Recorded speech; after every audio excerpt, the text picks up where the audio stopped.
নমস্কার, আমার নাম নিসর্গ বিশ্বাস। আবৃত্তি করছি ফেব্রুয়ারির গান। লিখেছেন লুৎফুর রহমান রিটন। তৈল কুইল ময়না কোকিল সবার আছে গান, পাখির গানে পাখির সুরে মুগ্ধ সবার প্রাণ।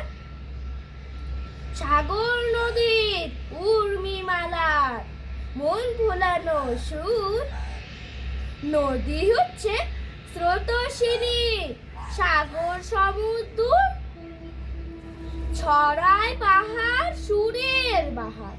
ঝর্ণা প্রকৃতিতে বাতাসে তার প্রতিধ্বনি, গ্রীষ্ম বর্ষা শীতে গাছের গানে মুগ্ধ পাতা, মুগ্ধ স্বর্ণলতা। ছন্দ সুরে ফুলের সাথে প্রজাপতির কথা। ফুল পাখি নয় নইকো পাহাড়, ঝর্ণা সাগর নয়, মায়ের মুখের মধুর ভাষায় মনের কথা কই। বাংলা আমার মায়ের ভাষা, শহীদ ছেলের দান, আমার ভাইয়ের রক্তে লেখা ফেব্রুয়ারির গান। ধন্যবাদ।